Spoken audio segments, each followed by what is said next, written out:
kids, Miss Kulkarni here.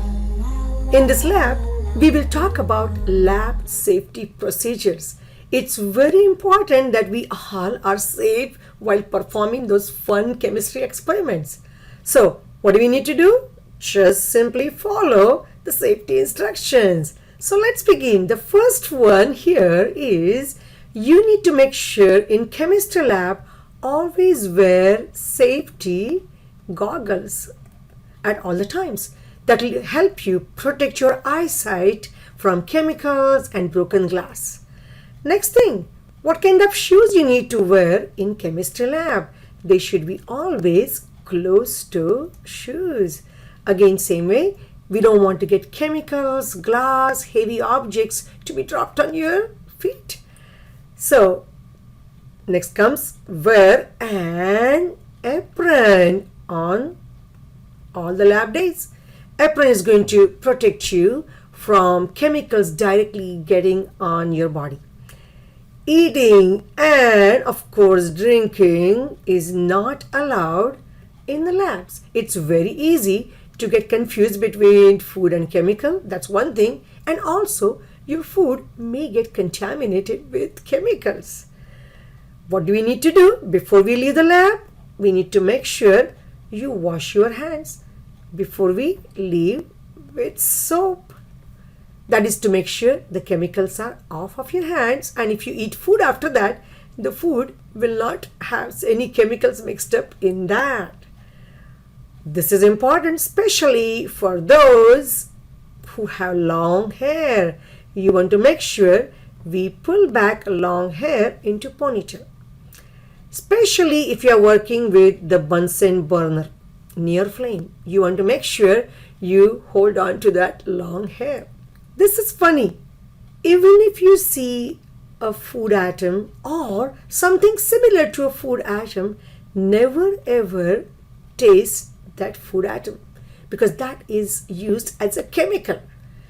Also, do not perform any unauthorized experiments in the lab. They could be extremely interesting experiments, but make sure you have somebody to supervise because they can be harmful even though you think they are harmless. Okay, what do we need to do if suppose the chemical reaction is releasing a toxic gas? There is a fume hood in your lab. You're going to use that fume hood for that type of reaction. Suppose if we end up taking more chemicals for a reaction and you find out that you don't need those chemicals after that. Do we need to put it back in the same bottle? No, you don't put it back in the same bottle because if you do that, you may contaminate that. The chemical which you got outside was sitting in open air. It may capture some moisture. It may capture some dirt from the container or whatnot. After this, make sure you are going to close any chemical containers after use. Otherwise, you take the liquid out of a bottle and the bottle cap is not secured, you may end up having a spill.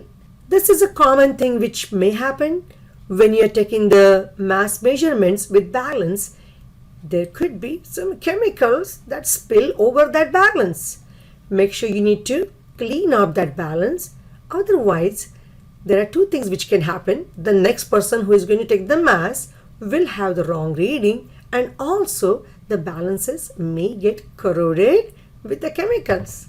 Now, if you are done with your lab and it's the time to dispose of the chemical waste, where does it go? Make sure you ask your teacher where to put the chemicals because the chemicals still may be reactive. Also, never ever throw the solids like metals in the sink because that can easily clog the sinks up. If you want to smell the chemical, you are not going to hold that test tube close to your nostrils. You're going to use a process which is wafting and the vapors gently can enter your nostrils. What about heating a test tube? Make sure you are pointing it away from people and of course away from you. This is interesting.